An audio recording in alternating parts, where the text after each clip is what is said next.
नमस्कार, यो विशेष प्रस्तुतिमा स्वागत छ। म विष्णु बसौला। हामी सम्पदा, संस्कृति, मौलिकता र हाम्रा पुरातन र पुरातात्विक धरोहरहरूको विषयमा केन्द्रित रहिरहेका छौँ। नेपालमा सांस्कृतिक सम्पदाको धनी राष्ट्रको रूपमा विभिन्न दस्तावेजमा उल्लेखित छ भने विश्वभरि पनि नेपालको चर्चा सोही अनुसार छ।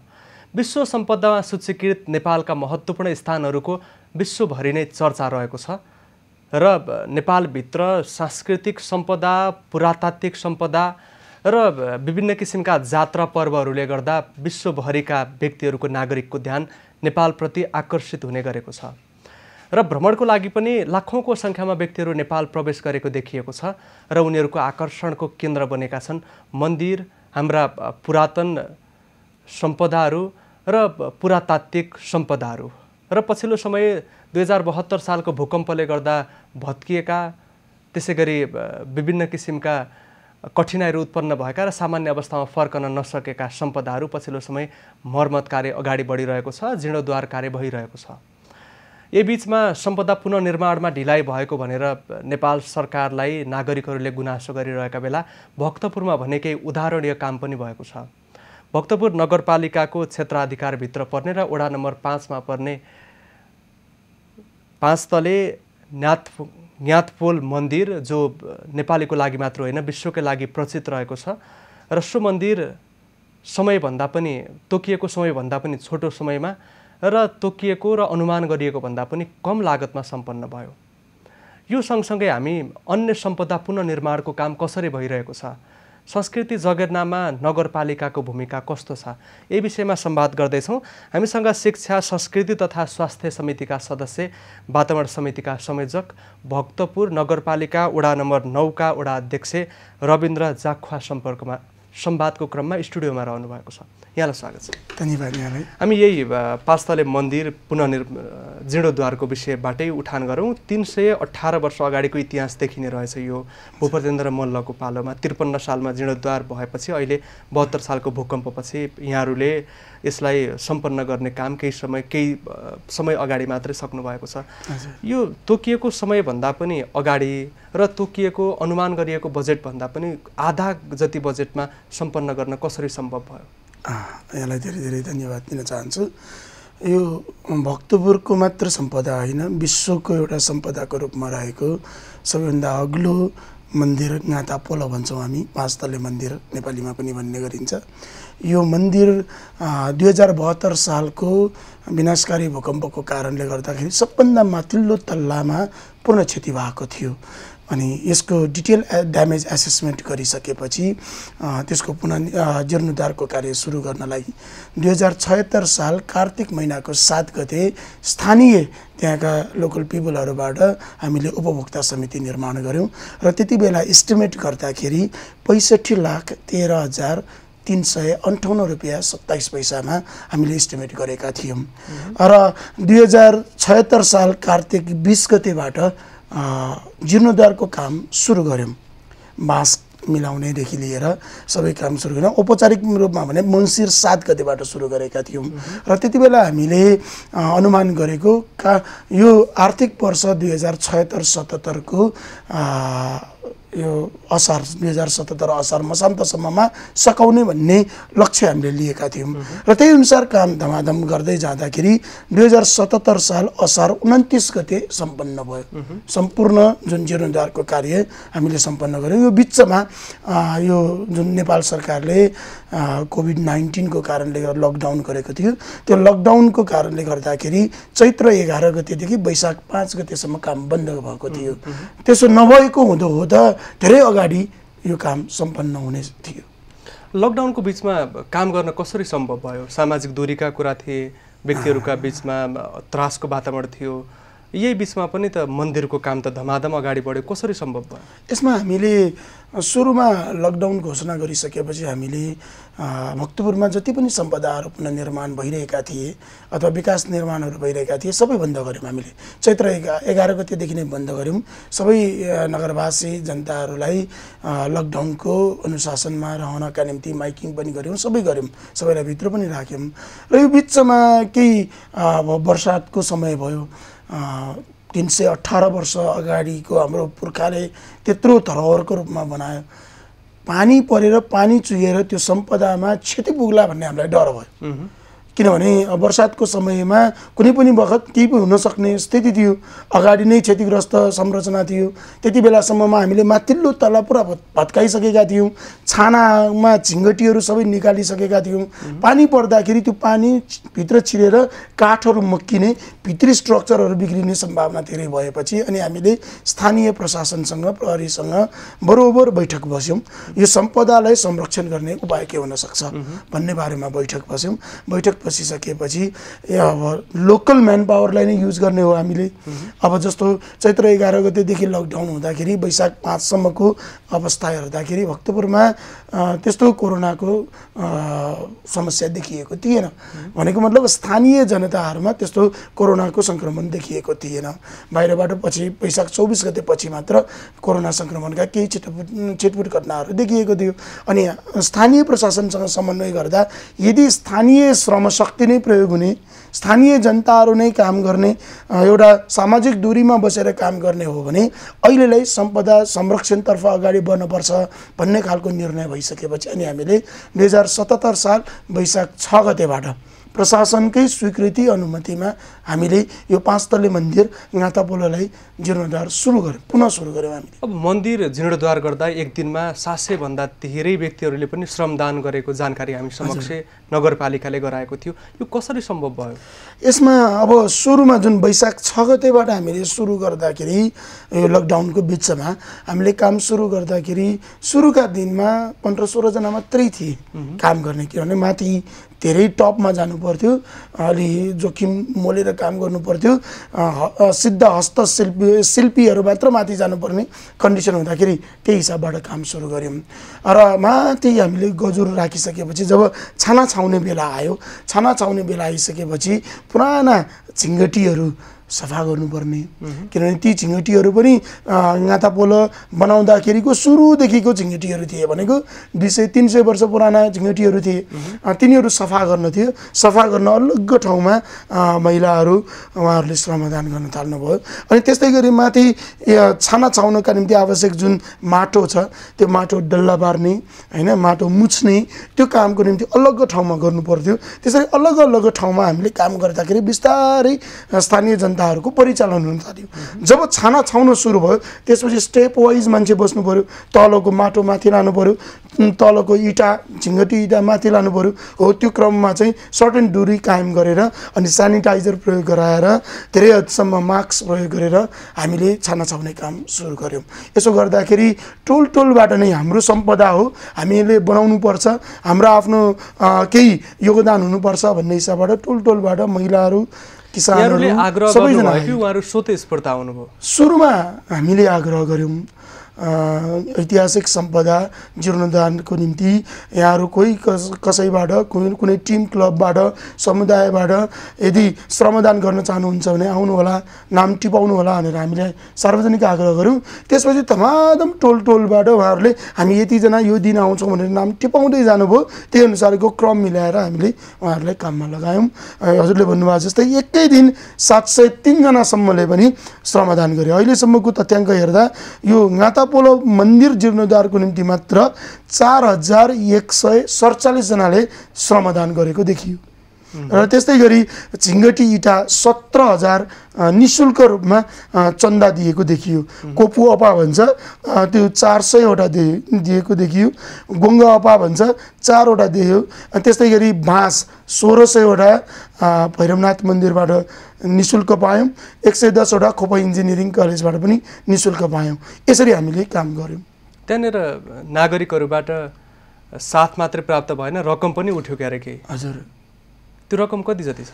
हामीले सम्पदा जीर्णोद्धार गर्दा जहाँ तहीँ पनि सक्नेले सक्ने हृदयदेखि नै सम्पदा जीर्णोद्धारको निम्ति आर्थिक सहयोग गर्नुहोला भनेर हामी आह्वान गर्छौँ। यो क्रममा यो गातापोलोको लागि मात्रै 60 रुपियाँ पनि दिए, कसैले आफूसँग भएको 500 दिए, 100 रुपियाँ दिए, 1000 दिए। 60 रुपियाँदेखि एउटै परिवार र एउटा व्यक्तिबाट 1,11,111 सम्म पनि दिए। त्यो हिसाबबाट अहिलेसम्म हिजोसम्मको मैले तथ्याङ्क हेर्दा आर्थिक सहयोग बाबत 13 लाख रुपैयाँ हामीले सङ्कलन गरेका छौँ। नगरपालिकाले आग्रह गर्नुपर्ने अवस्था थियो र यसको लागि हामीले यो सम्पदा पुनर्निर्माणको निम्ति भनेर भन्दाखेरि स्थानीय उपभोक्ता समिति आफ्नै अग्रसरतामा काम गरेको हुँदाखेरि जनताहरूले हामी पनि सहयोग गर्छौँ भनेर भने र त्यसलाई एउटा आधिकारिकता प्रदान गर्नका निम्ति नगरपालिकाले आह्वान पनि गर्यो। नगरपालिकाले बैंक खाता पनि त्यसको लागि अलग सञ्चालन गर्यो र आर्थिक सहयोग पत्र पनि हामीले तयार गर्यौँ। यो आधिकारिकता प्रदानको निम्ति हामीले त्यसो गरेको हो। नभए त जनताहरूले आफ्नै ढङ्गबाट सबै सम्पदा पुनर्निर्माणको क्रममा उहाँहरूले आफूले आफ्नो गच्छेअनुसार आर्थिक सहयोग प्रदान गर्दै आएको छ। 90 सालको भूकम्पमा पनि सोही प्रकृतिको सोही ठाउँमा क्षति पुगेको देखिन्छ। अहिले पनि त्यस्तै प्रकृतिको 72 सालको भूकम्पमा पनि क्षति पुग्यो भनेको त्यो माथिल्लो तला हरेक पटक समस्या आउने गर्दाखेरि त्यहाँ त्यही 318 वर्षकै पौराणिक पुरातात्विक हिसाबले नै निर्माण गर्न सम्भव भयो कि केही आधुनिक प्रविधि पनि त्यहाँ मिसिएको छ अहिले? त्यसमा हामीले पुराना केही ऐतिहासिक दस्तावेजहरू हेऱ्यौँ, त्यति बेलाका केही ग्रन्थहरू पनि हेऱ्यौँ, प्रमाणहरू हेऱ्यौँ, अभिलेखहरू हेऱ्यौँ। त्यो हेर्दाखेरि 5 तल्ले मन्दिरहरू यहाँ त बोलो पहिला 5 तल्ला छाना 5 नभइकन 3 मात्र छाना थियो, 3 तल्ला मात्र थियो भन्ने केही दस्तावेजहरू हामीले भेट्टायौँ। र पछि मात्रै भूपेन्द्र मल्लको पालामा 5 को सट्टा 3 तल्ला मात्र भयो, पछि चाहिँ त्यसमा 2 तल्ला थपिएको भन्ने भयो। त्यसकारण यो ठुल्ठुला भूकम्प जाँदाखेरि माथिल्लो तल्लामा मात्रै त्यो बिग्रेको भत्किएको देखियो। 1990 सालको भूकम्पमा माथिल्लो तल्ला पुरै भत्किएको थियो। 2072 सालकोमा त्यस्तो थिएन। 2072 सालको भूकम्पमा माथिल्लो तल्लामा समस्या देखियो तर भत्किएन। त्यहाँको केही गाह्रोहरू भत्किए, त्यहाँको तोनसीहरू भत्किए, त्यहाँ माथिको केही त्यो काठको दलिनहरू त्यसमा केही समस्या आएको हो। र पछिल्लो समय अहिले जीर्णोद्धार गर्दाखेरि हामीले यसको लागि अलग विज्ञहरूको, आर्किटेक्टहरूको, सम्पदाविदहरूको एउटा कार्यदल नै गठन गऱ्यौँ। कार्यदल गठन गरेर उहाँहरूले करिब 6 महिना जति यो ड्यामेज एसेसमेन्ट गर्नुभयो।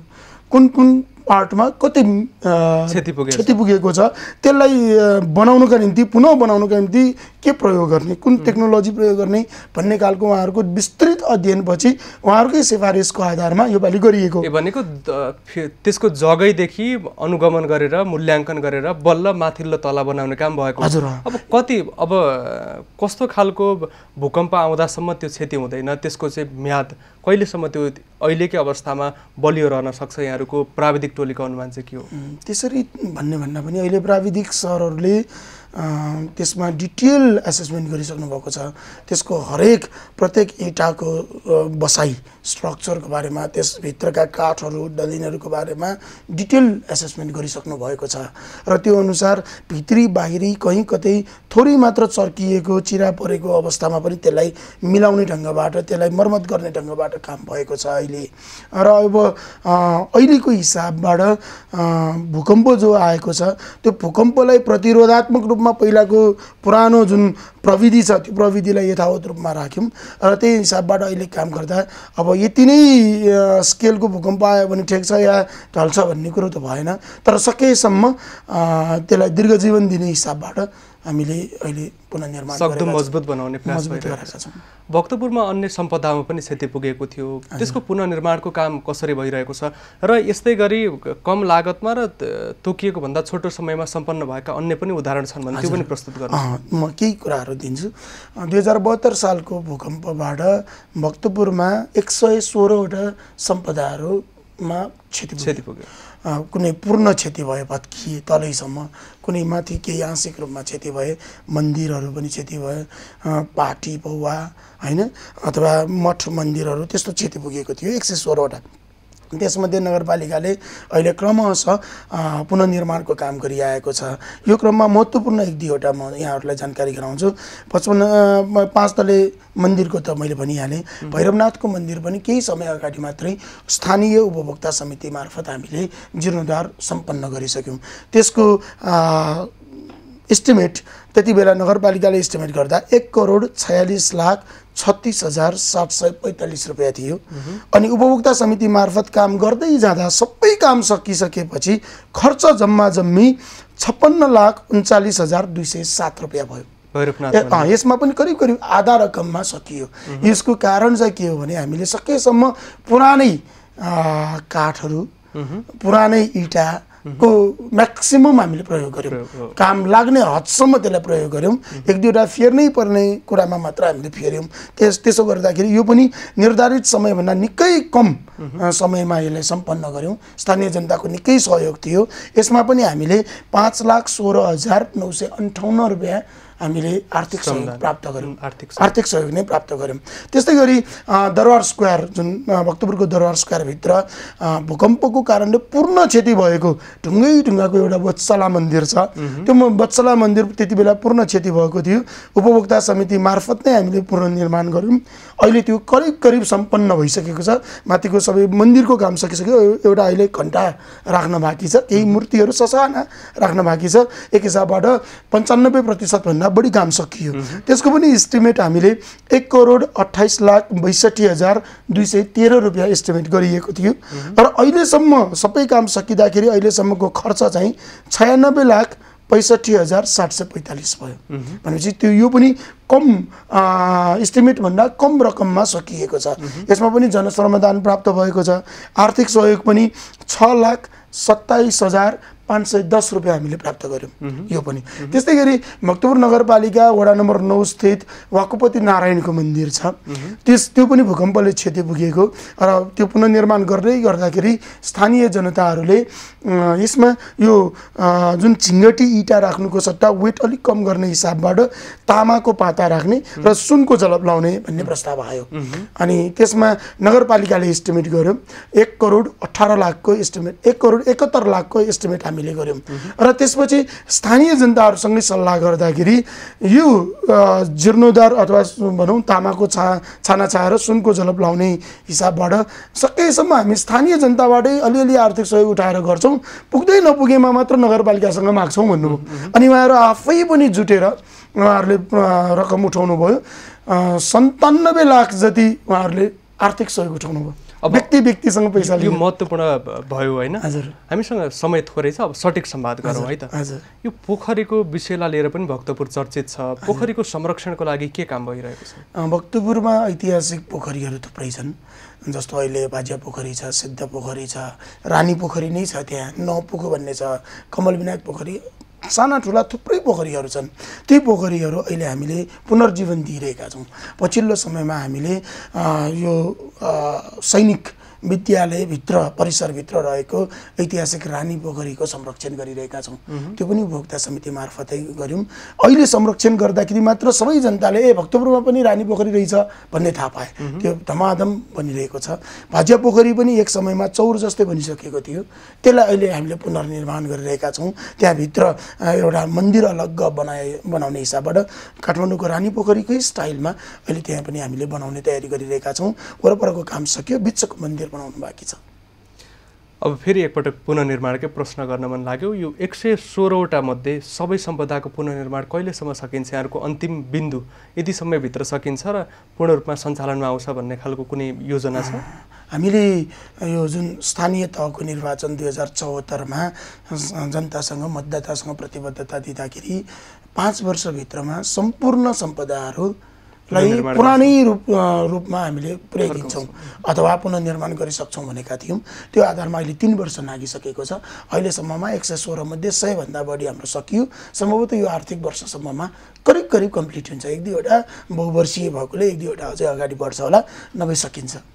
अब भक्तपुरको दरबार क्षेत्रको पुनर्निर्माणको लागि विदेशी सहयोगको चर्चा पनि चलिरहेको छ यसको यथार्थ के हो यसमा 72 सालको भूकम्पबाट क्षति पुग्न साथ नै विभिन्न एनजिओ मार्फत भक्तपुरको सम्पदा पुनर्निर्माणको निम्ति आएका थिए विदेशी सहयोग निकायहरू पनि आएका थिए दात्र निकायहरू त्यसमध्ये जर्मनको KfW भन्ने एउटा संस्था थियो जर्मन विकास बैंक भन्छ अनि त्यसले 1,20 करोड रुपैयाँ बराबरको सम्पदा पुनर्निर्माणको निम्ति लगानी गर्ने सहयोग गर्ने भनेर उहाँहरू आउनुभएको थियो त्यति बेला स्थानीय तहमा जनप्रतिनिधि त हुनुहुन्थेन तर त्यहाँको स्थानीय अग्रजहरू अनि नगरपालिकासँगै बसेर एउटा सहमति पनि भएको थियो सम्झौता भएको थियो उहाँहरूले केही स्टडी पनि गर्नुभयो अनि MOU गर्ने कुराहरू आयो सम्झौता गर्ने कुरा आयो उहाँहरूबाट सर्टेन डकुमेन्टहरू आयो डकुमेन्टहरू हामीले डिटेल स्टडी गऱ्यौँ हामी आइसकेपछि पनि डिटेल स्टडी गर्दाखेरि त्यसमा केही शर्तहरू थिए जुन अहिले एमसिसीको धेरै चर्चा भइरहेको छ,